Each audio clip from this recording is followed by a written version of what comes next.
Hello students. So in the last lecture we started was differentiation, and I told you that differentiation is the phenomena of finding differential coefficient or derivative of a dependent variable with respect to independent variable. And then I gave you four formulas for finding differential coefficient or derivative. The first formula was d by dx of a constant alone is always 0. Second was d by dx of constant multiplied by a variable is always constant taken out into d by dx of variable. Variable can be anything out of the rest of the formulas. Third was d by dx of x raised to power n. This was n into x power n minus 1 into d by dx of x. This d by dx of x alone is always equivalent to 1, but there is a purpose of writing it here. When we will do the questions, numericals, you will find why we are writing it here. Fourth, d by dx of ax plus b की power n, where a and b are constants, it can be written as n into ax plus b की power n minus 1 into d by dx of ax plus b. In books you will find a direct formula for this, but my suggestion to you is that use this formula. This is universally applicable, will never fail, even if you will have a power of x inside the bracket. Now moving further ahead, the fifth and in the last lecture I gave you examples of these four formulas also. You have submitted your assignment sheet and most of you have done it correctly. Now we'll move on to the next formulas. Your fifth formula is d by dx of sin x. Now we will move on to the trigonometric functions. d by dx of sin x is always cos x into d by dx of x. d by dx of x is always 1, but there is a purpose for us writing it here. I will explain that purpose later on. It will be clear with the example which I am giving to you now. For example, suppose तुम्हें find करना है d by dx of sin 3x. तुम्हें क्या find करना है? 3x. तो according to the formula क्या हो जाएगा? d by dx of sin x अगर हो तो हम लिखते हैं cos x into d by dx of x, क्योंकि sin का कोफिशिएंट क्या है यहाँ पे x. अब क्वेश्चन में दिया है sin 3x, तो आंसर में क्या आएगा? cos 3x into d by dx of, instead of x we are having what? 3x. तो देखो cos 3x, 3 into x, formula number 2, constant multiplied by a variable, constant will be taken out, 3 into d by dx of x. अब d by dx of x कितना होता है? 1. So our answer will be 3 cos 3x. ये हमारा क्या होगा? Answer होगा. अगर हम सिर्फ cos x लिखते तो फिर हमें पता नहीं था कि instead of x if we will get something else, what we can do. Now 3x है, sin 3x का हो जाएगा cos 3x. 3x को अलग डिफरेंशिएट करेंगे, जो भी उसमें फॉर्मूला एप्लीकेबल होगा. Okay. Now moving on to the sixth formula, it's d by dx of cos x. d by dx of cos x. तो देखो cos x कितना हो जाएगा? In the trigonometric functions, those functions which are starting from c, their derivative, their differential coefficient is always negative. You have to keep this in mind. So cos x starting from c, so its derivative is minus sin x into d by dx of x. This is the differential coefficient or derivative of cos x. If I give you an example, suppose तुम्हें find करना है d by dx of cos 2x. तो क्या आ जाएगा? minus sin 2x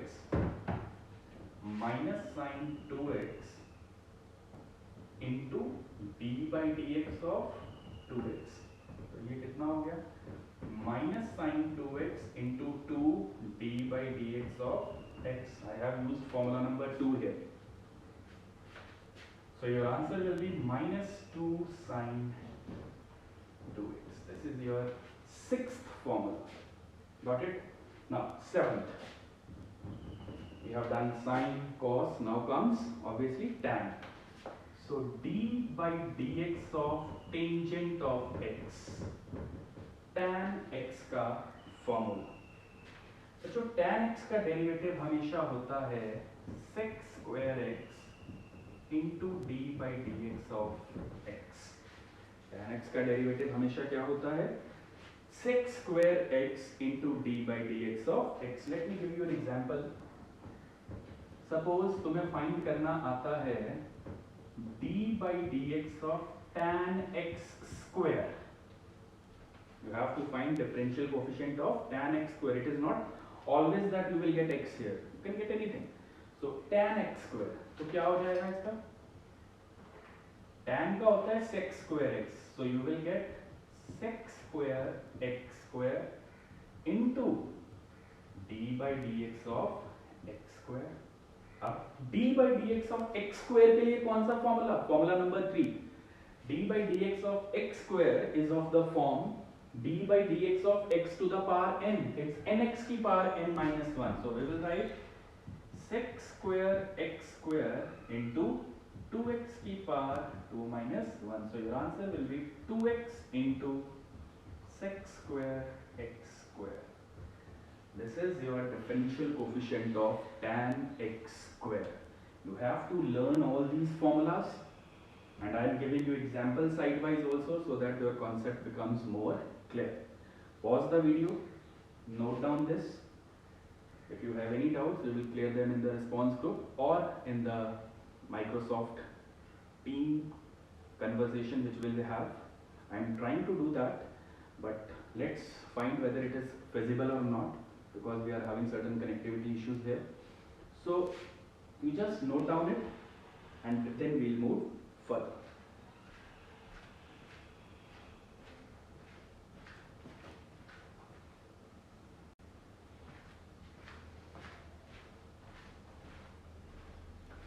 Now moving on to the next formula. Your next formula is d by dx of secant x, sec x। sec x का derivative हमेशा होता है sec x multiplied by tan x into d by dx of x। Let me give you an example. Suppose you have to find derivative of sec 3x। तो क्या answer होगा? sec x का क्या होता है sec x into tan x। So you will have sec 3x into tan 3x into d by dx of x. Instead of x you are having what? 3x. So sec 3x into tan 3x into 3 बाहर d by dx of x। d by dx of x कितना होता है 1। अगर ये 1 कैसे होता है you want to find, so it's d by dx of x। x की पावर कुछ नहीं है तो क्या है 1। Now you can use the third formula d by dx of x raised to power n। वो कितना होता है n into x power n minus 1। So instead of n we are having what 1 into x power n minus 1। n की जगह 1 minus 1, ठीक है, into d by dx of x। वही चीज आ गई 1 into x की power 0 into 1। anything raised to power 0 is what 1। so your answer is 1। so d by dx of x हमेशा क्या होता है 1। so क्या आंसर आ जाएगा 3 sec 3x into tan 3x। this will be your answer। now next formula, ninth formula is d by dx of cosec x। secant then comes cosecant। c से start हो रहा है, this will be minus cosec x into cot x into d by dx of x। you can frame an example yourself। 10th is your d by dx of cotangent of x, cot x। starting from c it's minus cosecant square x into d by dx of x, ये हमारे पास cot x का formula है. I hope ये 1 कैसे आता है d by dx of x, you have noted it down. You can pause the video and note it down because I am going to rub it. So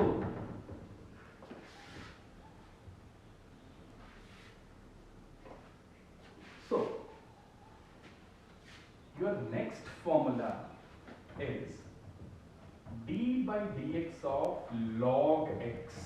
I hope you remember log, an operator which is used for making mathematical calculations much easier.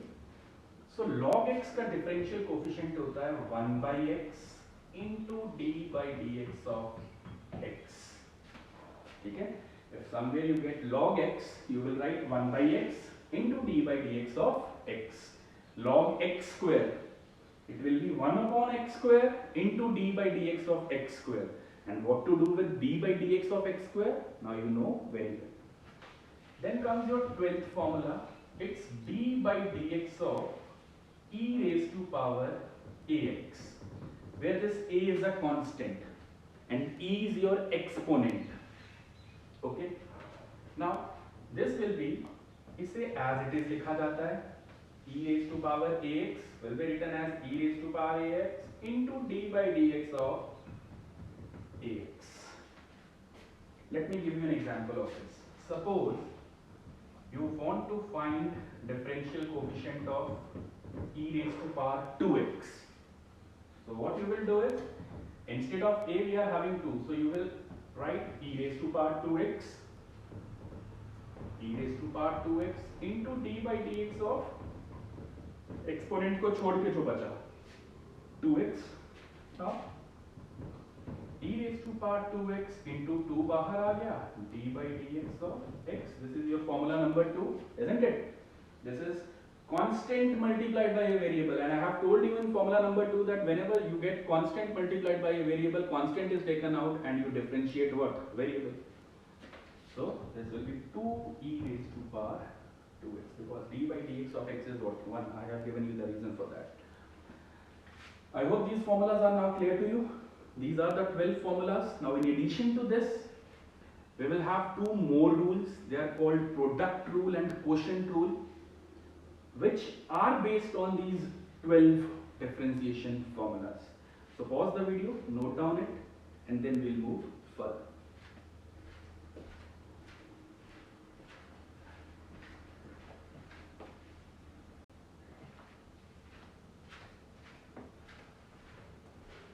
Now, next is your product rule.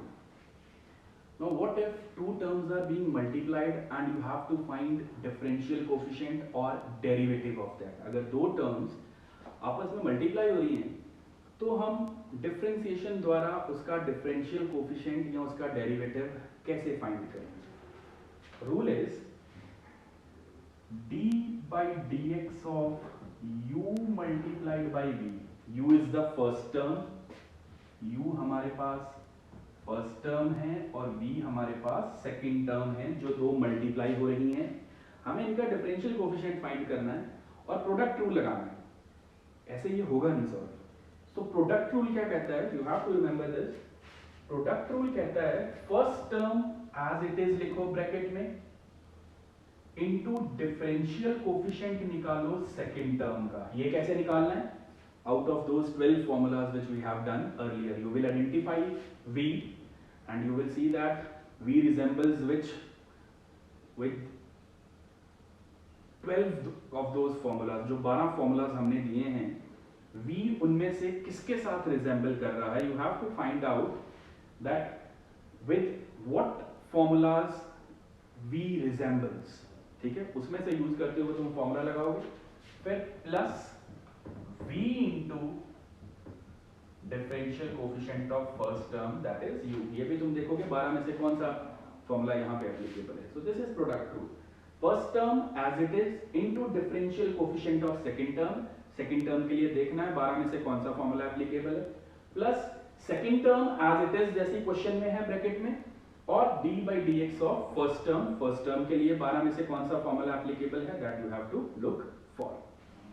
Let me give you an example. Example is, suppose you want to find d by dx of, I will give you a mixture of example, d by dx of x square into sin 2x, ये तुम्हें दिया जाता है x square into sin 2x. Now we do not have a direct formula out of the 12 formulas which we have done earlier. We do not have a direct formula to deal with x square dot into sin 2x. So here what we will use is product rule. X square will become our what? U, and sin 2x will become what? V. लगाओ जरा formula. Formula कहता है u as it is in bracket. Bracket हमेशा पक्का लगाओ. Otherwise it will complicate the calculations for you. So x square को as it is लिखा into differential coefficient of v. v की जगह sin 2x plus v को as it is bracket में sin 2x into d by dx of u. What is u? x square. देखो यहाँ से u क्या है? x square. अब now you have to look that this term resembles with which one of the formula which we have done earlier.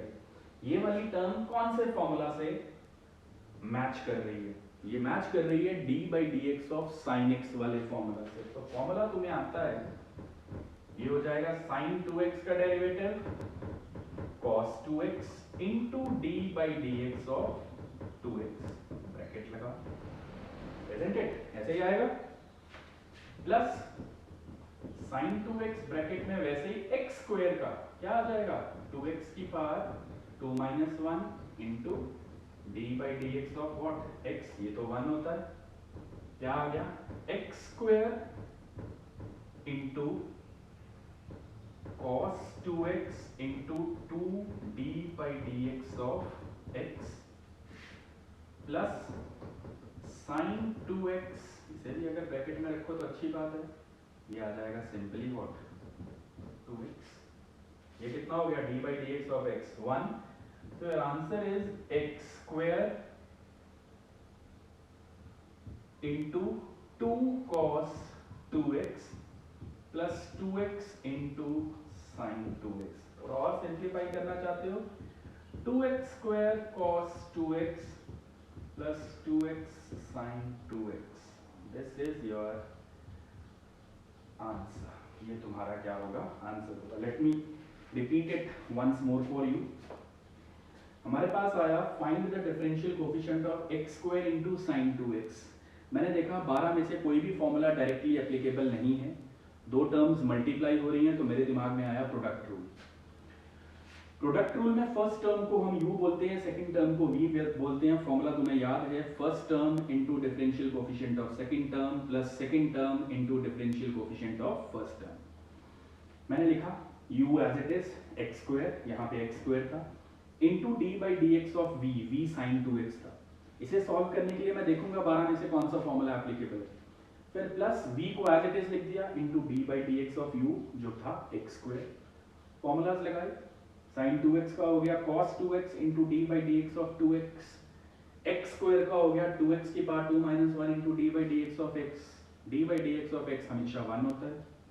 थोड़ा सा simplify कर दो. This is your answer.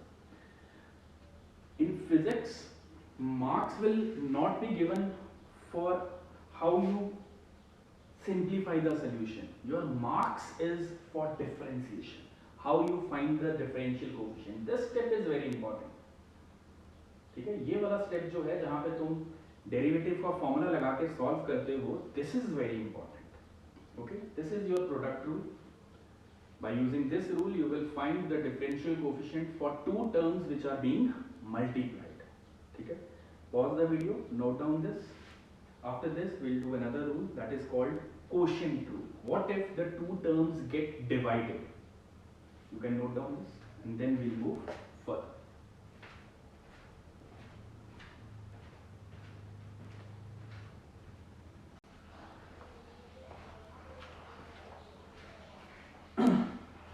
Now your next rule comes out to be quotient rule. In product rule we learned how to find differential coefficient when two terms are being multiplied. In quotient rule we learn how to find differential coefficient when two terms are being divided. So let us study the general formula for the quotient rule.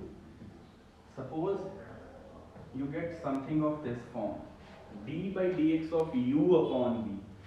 Obviously u is your first term and v is your second term. So formula says सबसे पहले denominator का square कर लो, v का square, ठीक है। फिर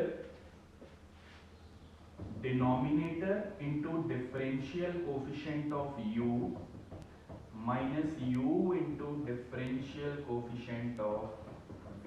this is the formula for quotient rule. क्या कहता है फॉर्मूला? डिनोमिनेटर में जो भी टर्म है उसका स्क्वायर वो सबके नीचे आ गई, ओके। डिनोमिनेटर को एज इट इज लिखो, differential coefficient of u find करो, माइनस u को एज इट इज लिखो, डिफरेंशियल कोफिशिएंट किसका फाइंड करो? v का फाइंड करो। Let me give you an example. Suppose d by dx of find करना आता है x square upon cos 2x। अगर तुमसे कहा जाता है डिफरेंशियल कोफिशिएंट फाइंड करो x square upon cos 2x, अब कोई डायरेक्ट फॉर्मूला तो अवेलेबल है नहीं इसके लिए, so we will use what? Quotient rule. This will become your what? u and this will behave as v. देखो क्या कहता है फॉर्मूला? सबसे पहले डिनोमिनेटर का स्क्वायर लिख लो, cos 2x का होल स्क्वायर, बस फिर इसे पूरे क्वेश्चन में टच नहीं करना, let it be as it is. क्या कहता है rule? v as it is bracket में, ब्रैकेट्स पक्का लगाना, अदरवाइज तुम अपनी ही कैलकुलेशंस में कंफ्यूज हो जाओगे, तो always use brackets, into d by dx of u, u क्या है? x square. आ गया फॉर्मूला का माइनस, u को एज इट इज लिख दो, u क्या है? x square, into d by dx of v, what is v? cos 2x। cos 2x। हम डिनोमिनेटर भूल जाते हैं, हमेशा डिनोमिनेटर लिखने की आदत डालो पहले।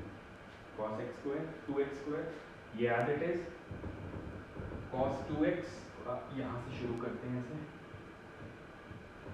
cos 2x। अब तुम्हें डायरेक्ट भी आना चाहिए, what is d by dx of x square? Solve करके देख लो, this will always be 2x। जब तुम्हें आ जाए करना, then you can write it directly.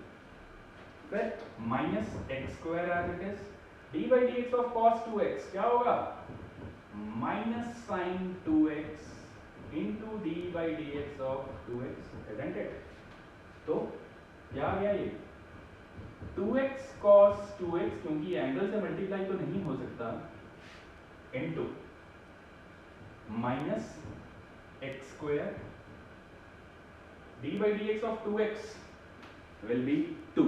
Solve करके देख लो, कांस्टेंट इनटू वेरिएबल, कांस्टेंट बाहर, d by dx of x 1, तो ये आ गया minus 2x square, sorry minus 2 sin 2x whole divided by what? cos 2x का होल स्क्वायर। सॉल्व कर लो, ये आ जाएगा 2x cos 2x minus minus plus 2x square into sin 2x whole divided by what? cos 2x का whole square. This is our answer. ये है differential coefficient of x square upon cos 2x। This is how you will use the quotient rule. So, if you want to have a very good command in physics, you need to have proper knowledge of the 12 formulas which I gave you earlier and these two rules, product rule and quotient rule. Once you have a proper understanding of all these, physics will become very easy for you. Okay, go through these formulas and rules, and after that I'll give you certain questions based on these rules and formulas.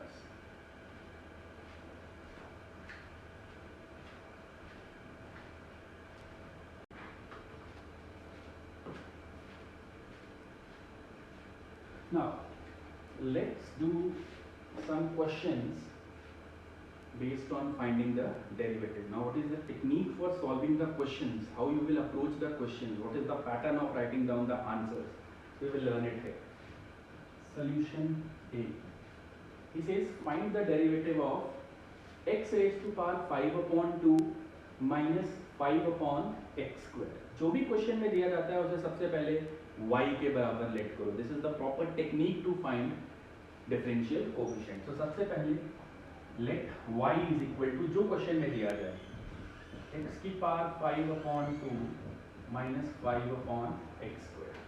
ठीक है, जो भी question में दिया जाता है उसे y के बराबर लेट कर लो, where y is your dependent variable, x is your now independent variable. बन रही है देखो वैसी इक्वेशन। अब next step, differentiate both sides with respect to जो यहाँ पे वेरिएबल है। क्या है वेरिएबल? x। यहाँ x की जगह t होता तो तुम t लिखते, x की जगह z होता तो तुम z लिखते। तो differentiate both sides with respect to x करो, ये हो जाएगा d by dx of y। इस स्टेप का मतलब होता है दोनों साइड क्या लिखना है? d by dx। d by dx of y is equal to d by dx of bracket में x की पावर 5/2 माइनस 5/x स्क्वायर। ये आ गया। ब्रैकेट्स खोलते हैं, d by dx of y is equal to, brackets खोलो, d by dx of x की power 5/2 minus d by dx of 5/x square. ऐसे ही आ जाएगा। अगला step, d by dx of y is equal to, constant बाहर, constant क्या है? 2, लेकिन डिनोमिनेटर में है, मतलब बाहर क्या जाएगा? 1/2। अंदर क्या बचा? d by dx of x की पावर 1 माइनस यहाँ से कांस्टेंट 5 न्यूमरेटर में है तो 5 ही आ गया। d by dx ऑफ यहाँ क्या बच गया? 1/x square. क्या आ गया? d by dx of y। Now देखो 12 में से कौन सा फॉर्मूला लग रहा है? Formula number 3, d by dx of x raise to power n। Formula एक साथ लगाएंगे। अभी मैं इसे एज इट इज लिखता हूं। जरा देखिए यहां कौन सा फॉर्मूला लग रहा है? d by dx of 1/x square। ऐसा तो कोई फॉर्मूला था ही नहीं। Whenever you get variable in the denominator, take it to the numerator। तो क्या आ जाएगा ये? d by dx of 1/x square को क्या लिख सकते हो? x की पावर -2। x स्क्वायर डिनोमिनेटर में है, उसे उठा के अगर न्यूमरेटर में लोगे तो पावर का साइन क्या करना पड़ेगा? चेंज करना पड़ेगा। तो x टू द पावर -2 करो सॉल्व।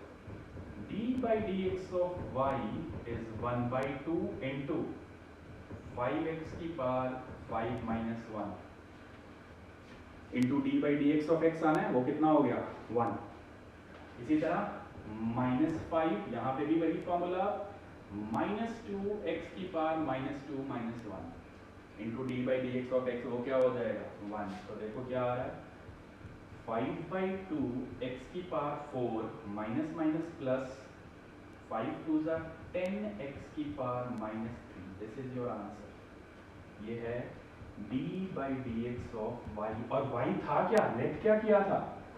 मतलब d by dx of y की जगह x की पावर 5/2 माइनस 5/x स्क्वायर, इसका डेरिवेटिव होता है 5/2x की पावर 4 प्लस 10x की power -3। This is your answer. This is the differential coefficient of x raise to power 5/2 minus 5/x square.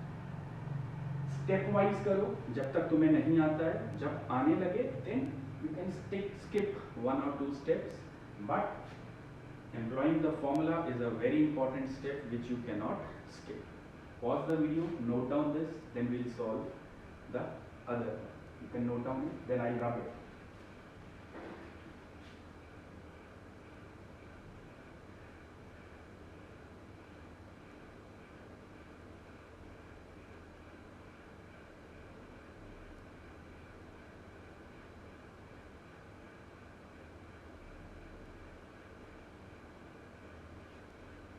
Okay, I hope you have noted it down.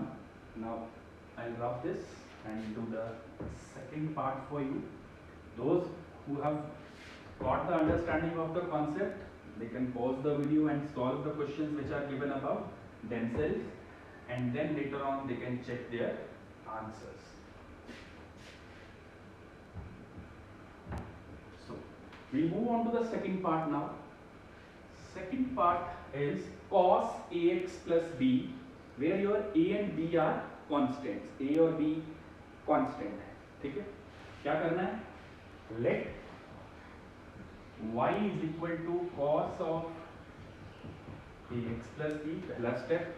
Next step, differentiate both sides with respect to variable क्या है? x.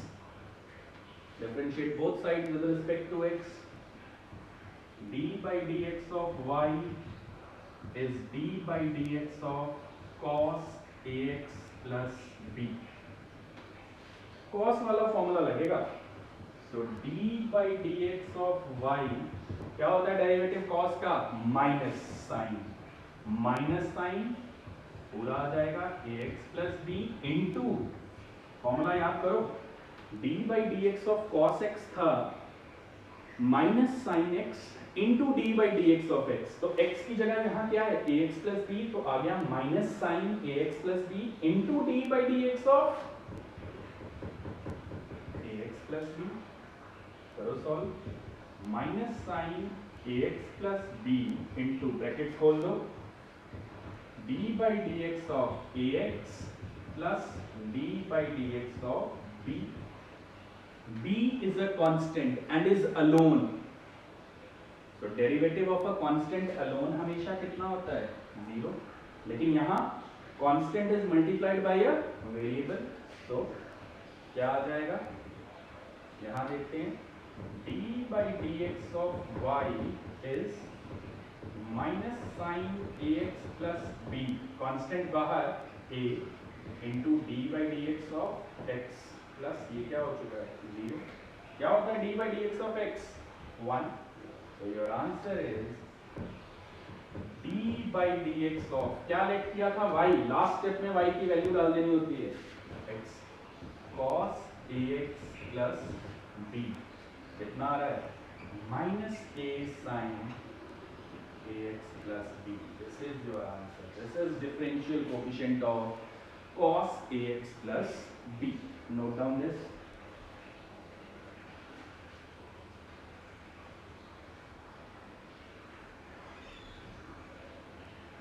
Now, moving on to the next question, C part.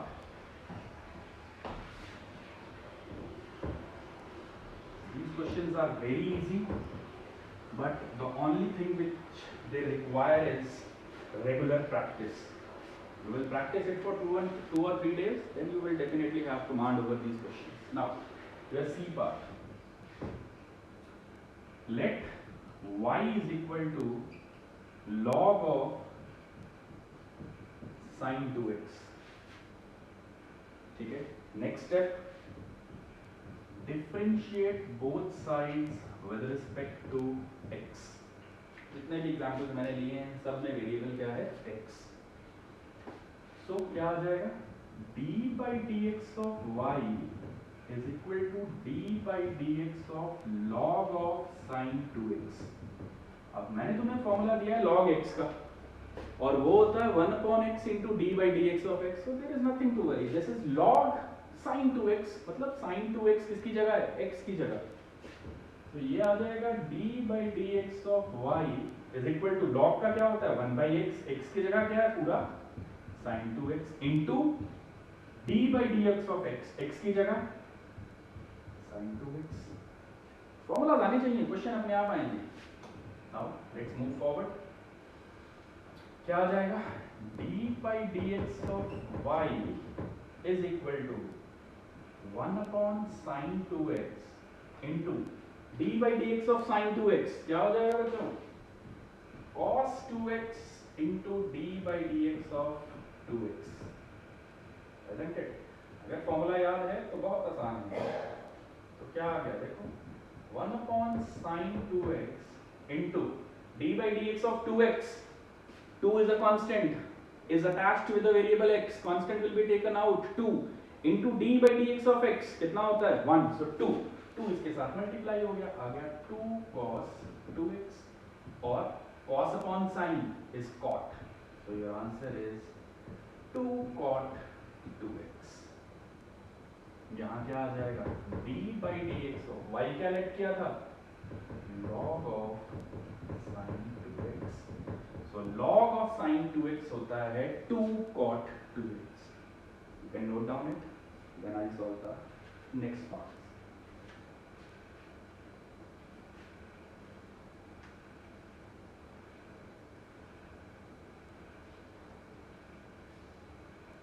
Now, moving on to the fourth part,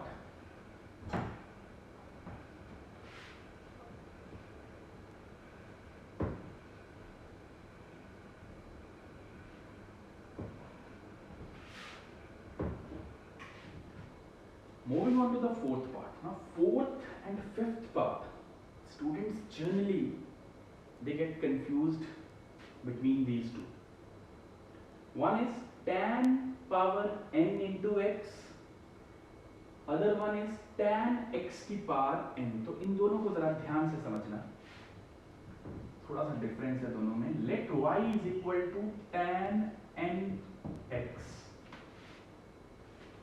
differentiate both sides with respect to x। यहाँ t होता तो क्या लिखते t, क्या आ जाएगा d by dx of y is equal to d by dx of tan nx। देखिए बच्चों, अब मैं यहाँ पे तुम्हें टिप दे रहा हूँ, ये हमेशा याद रखना, जब भी पावर यहाँ हो दो के बीच में तो पहले हमेशा पावर वाला फॉर्मूला लगाना है। और पावर वाला फॉर्मूला कौन सा है, फॉर्मूला नंबर 3, x की पावर n, वो होता है n x की पावर n माइनस 1। तो यहाँ पहले वही फॉर्मूला लगेगा n, x क्या है tan n minus 1 into x into power छोड़ के जो बच गया वो है tan x। ध्यान से देखिए, tan n x, तो पहले x की पावर n वाला फॉर्मूला लगाना है, वो हो जाएगा n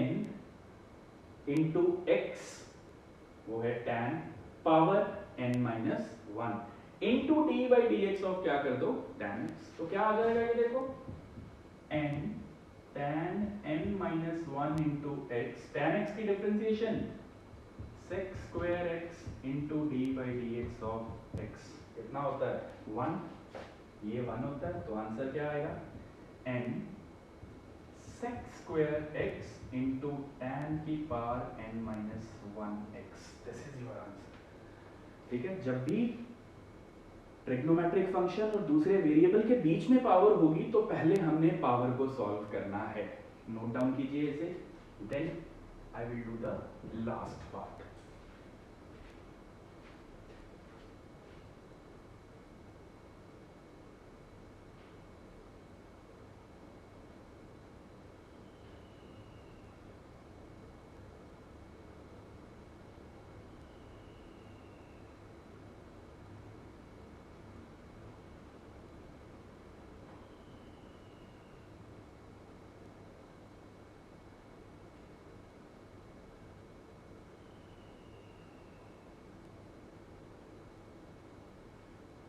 Now, we will do the last part. Let y, मैं इसे रफ नहीं कर रहा हूँ, so that you can compare it.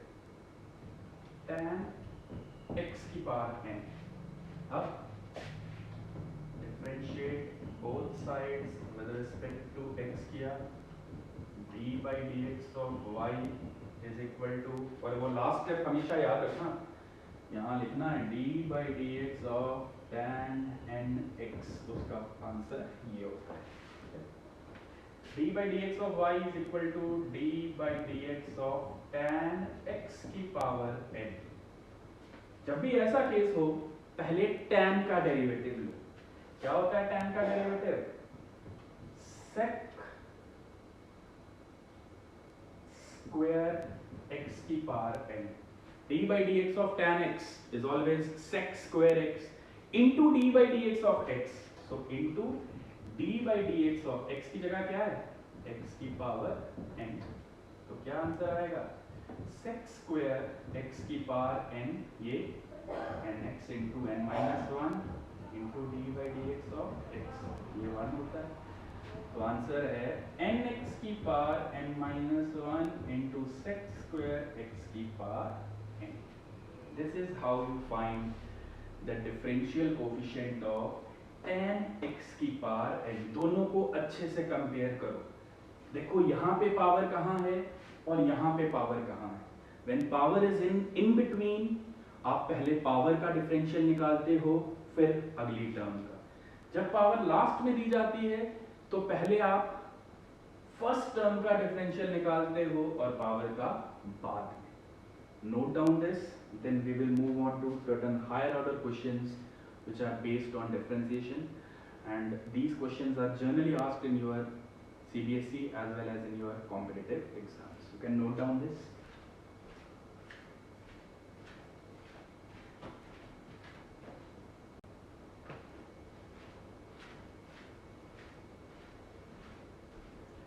Now these are some questions for your practice.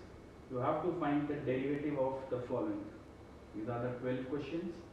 You have to solve them. First go through the video, learn the formulas, look how I have solved the questions.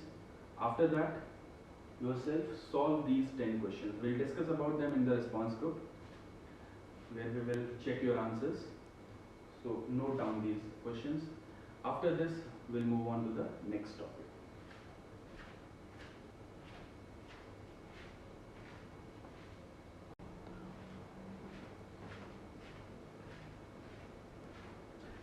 Now, here are some important notes regarding the practical application of differentiation in our day-to-day life.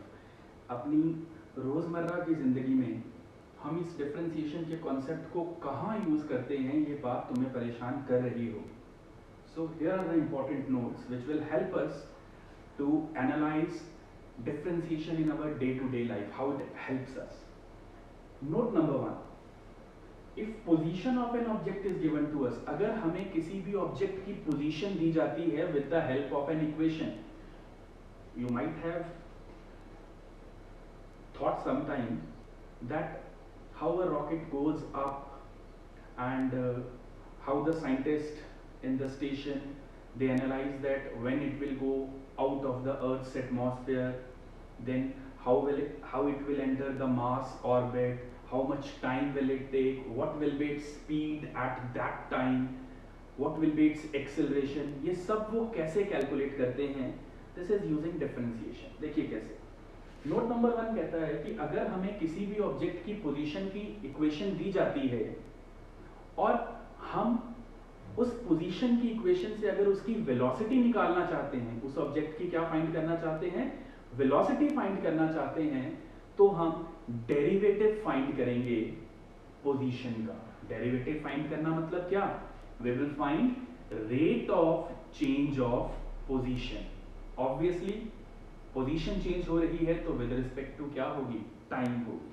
So note number 1, if position of an object is given to us in the form of an equation and we have to find velocity. अगर हमें किसी object की position दी गई है और हम जानकारी चाहते हैं उसकी वेलोसिटी की, then we find derivative of position. हम पोजीशन वाली इक्वेशन का क्या फाइंड करेंगे, रेट ऑफ चेंज. मतलब फॉर्मूला है velocity is equal to d by dt of position, मतलब rate of change of position. और यही डेफिनेशन तुमने अभी तक वेलोसिटी की पढ़ी है. What is velocity, how you define velocity. Velocity is defined as the rate of change of position. Position means distance, means displacement if it is a one dimensional motion.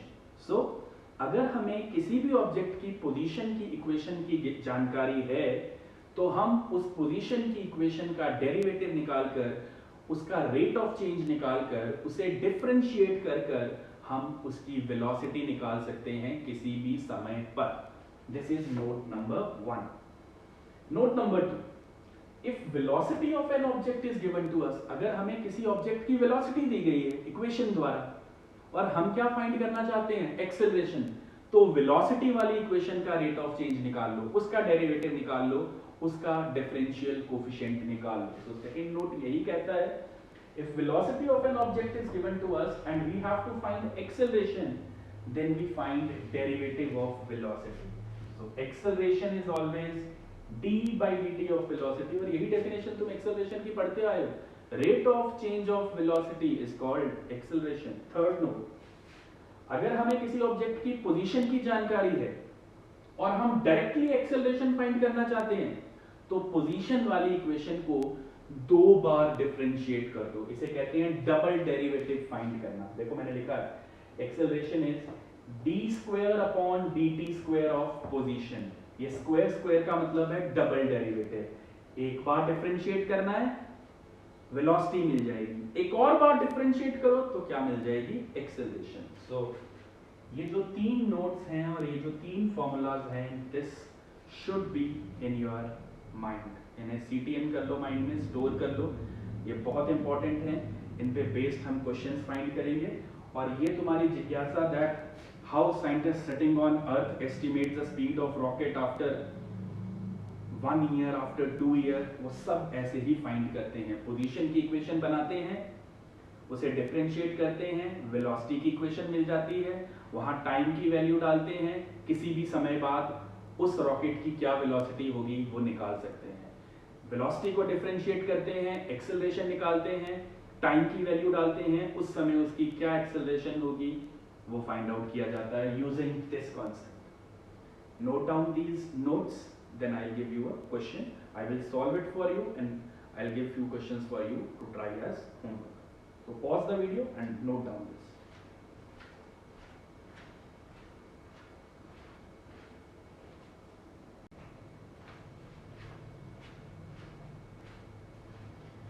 Now this type of question is very important as far as your CBSE exams and also your competitive exams are concerned. इस तरह का question पक्का आएगा। देखिए वो कह रहा है a particle starts from origin, एक पार्टिकल कहीं ओरिजिन से स्टार्ट करता है। पार्टिकल एक सैटेलाइट हो सकती है, एक रॉकेट हो सकता है, एक रॉकेट हो सकता है, कुछ भी हो सकता है। A particle starts from origin, car हो सकती है, साइकिल हो सकता है, कुछ भी।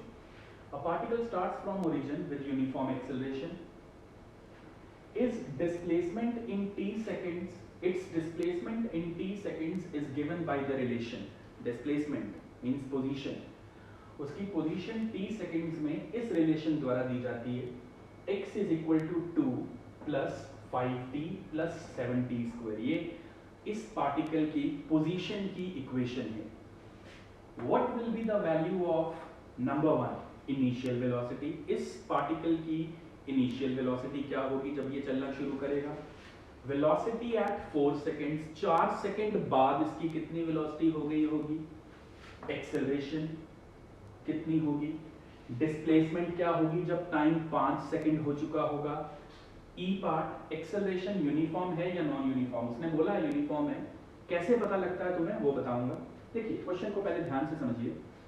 वो कह रहा है एक पार्टिकल है, उसके चलने की इक्वेशन दी गई है, कहता है बताओ जैसे ही वो चलना शुरू करेगा उसकी वेलोसिटी क्या होगी। बिना उसके चले ही तुम बता सकते हो। जब वो चल रहा होगा तो 4 सेकंड बाद कितनी होगी, 8 सेकंड बाद कितनी होगी, 20 सेकंड बाद कितनी होगी, फिर उसकी एक्सेलरेशन क्या होगी, क्या वो यूनिफॉर्म होगी या वो नहीं होगी, ये सब हम फाइंड कर सकते हैं बिना मोशन स्टार्ट किए ही, यूजिंग डिफरेंशिएशन। हमें पहले से पता हो सकता है, हम पहले से पता लगा सकते हैं कि 4 सेकंड बाद, 8 सेकंड बाद, 10 सेकंड बाद उसकी वेलोसिटी कितनी होगी और उस समय उसकी एक्सेलरेशन कितनी होगी। क्या उस समय उसकी एक्सेलरेशन यूनिफॉर्म होगी या नहीं होगी। देखिए कैसे, बहुत आसान है ये सॉल्यूशन। सबसे पहले पोजीशन डिस्प्लेसमेंट की इक्वेशन लिखिए। x दिया गया है 2 plus 5t plus 7t square, this is the equation of displacement या पोजीशन।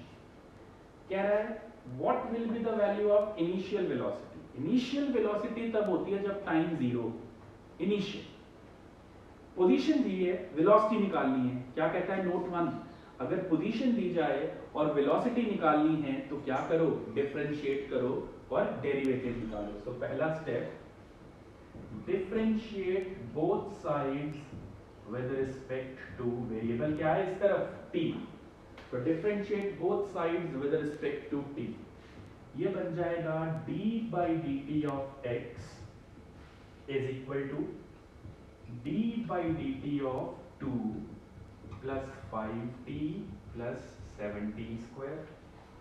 क्या बन गया? Rate of change of position with respect to time, ये बच्चों बन गई velocity v।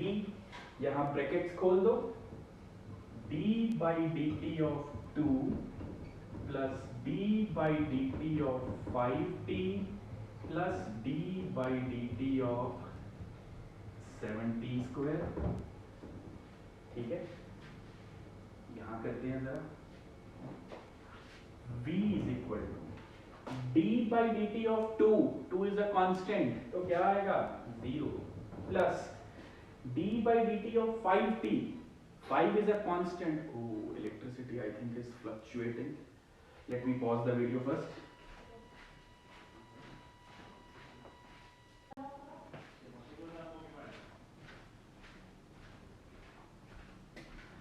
So it was a minor fluctuating issue. We'll resume. So d by dt of 5t, 5 is a constant taken out, into d by dt of what? t plus d by dt of 7t square, 7 constant बाहर, d by dt of t square, तो क्या आ गया ये? 0, 5 d by dt of t 1, so 5 into 1 5 plus 7 t square का differentiation कैसे निकालते हैं? 2t की power 2 minus 1 into d by dt of t, वो कितना होता है? 1। so हमारी वेलोसिटी आ रही है 5 plus 14t, इक्वेशन 1 बनाते हैं। एक ऑब्जेक्ट जिसकी पोजीशन की इक्वेशन ये होगी, उसकी वेलोसिटी की इक्वेशन क्या होगी? 5 प्लस 14t। Got it? अब हमें क्या निकालना है? Initial velocity. So for initial velocity put t is equal to 0 in equation 1। Equation 1 में इनिशियल वेलोसिटी हमेशा t इक्वल्स टू 0 पे होती है, तो जरा t को 0 पुट करो तो कितनी आ जाएगी? 5 meter per second। so look how amazing this is. If an object while moving has this equation for position, तो उसकी इनिशियल वेलोसिटी कितनी होगी? 5 meter per second। फिर हमें निकालनी है वेलोसिटी एट 4 सेकेंड, वो भी निकालते हैं। इसे नोट डाउन कीजिए, then I will rub this and move further.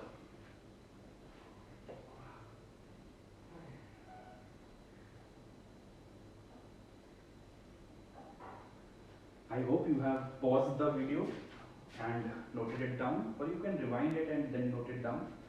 Now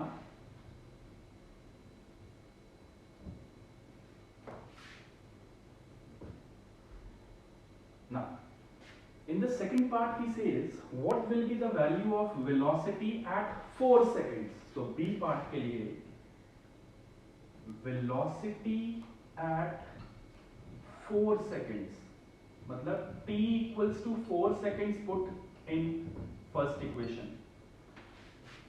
ये जो 5 plus 14t वाली इक्वेशन आई है, इसमें t को क्या पुट कर देना है? 4 seconds। तो करिए जरा, it's 5 plus 14 into 5, 14 5s are 14 5s are I think 5 for the 20 70, yeah 70 plus 5 कितना आ गया? 75 मीटर पर सेकेंड। तो एक ऑब्जेक्ट इस इक्वेशन जो जिसकी पोजीशन ये इक्वेशन रिप्रेजेंट कर रही है, उसकी इनिशियल वेलोसिटी होगी 5 मीटर पर सेकेंड।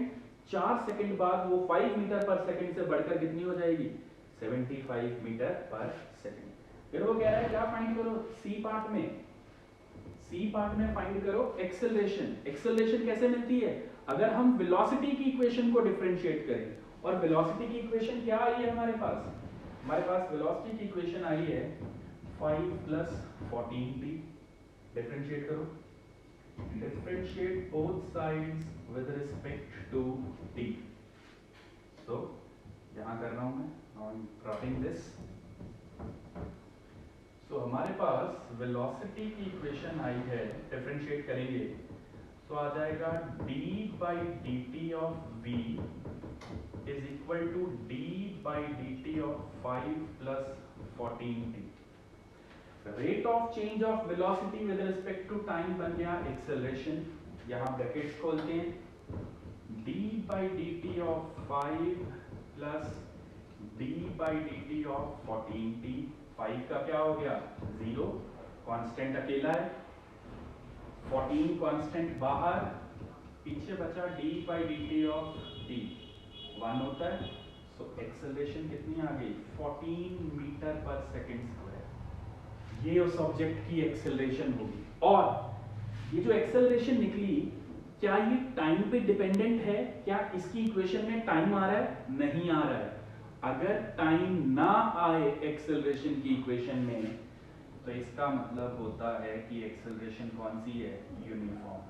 अगर इस इक्वेशन में टाइम आता, अगर इंस्टेड ऑफ 14 हमारा आंसर 14t होता, तो एक्सेलरेशन नॉन यूनिफॉर्म होती, क्योंकि वो टाइम डिपेंडेंट होती।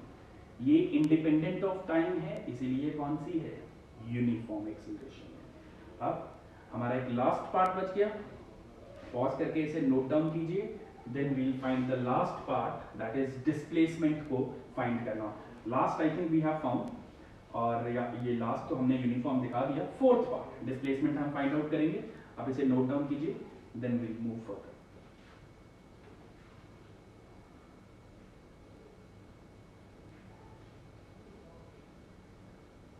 ओके, तो अब हम लास्ट पार्ट इसका फाइंड करेंगे, एंड डी पार्ट डिस्प्लेसमेंट। क्योंकि एक्सेलरेशन निकाल के हमें पता लग गया वेदर इट इज यूनिफॉर्म और not. Okay, the setup I have told you many times is temporary.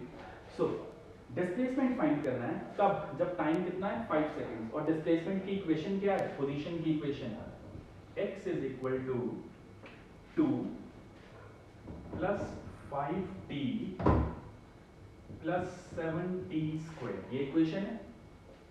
इस इक्वेशन में t को 5 पुट कर दो, 5 सेकंड कहाँ है ना, तो क्या आ जाएगा x is equal to 2 plus 5 into 5 plus 7 into 5 का स्क्वायर। ठीक है, so x is 2 plus 25 plus 25 into 7 175, ये आ रहा है 202 मीटर। मतलब 5 सेकंड बाद उसने कितना डिस्टेंस कवर कर लिया होगा, 202 मीटर। सो देखो, डिफरेंशिएशन द्वारा अगर किसी ऑब्जेक्ट की डिस्प्लेसमेंट की इक्वेशन दी गई थी, तो हम उसकी इनिशियल वेलोसिटी भी निकाल सकते हैं, velocity at any instant of time निकाल सकते हैं, एक्सेलरेशन निकाल सकते हैं, चेक कर सकते हैं कि एक्सेलरेशन यूनिफॉर्म है या नहीं है, और किसी भी समय बाद उसकी पोजीशन क्या होगी, उसने कितना डिस्टेंस ट्रेवल किया होगा, ये भी हम फाइंड आउट कर सकते हैं। ठीक है, so this was your practical application of differentiation. Hope you will pause the video and then note down this. Then I'll give you a question for homework. You first note down it, then I'll give you a question for homework.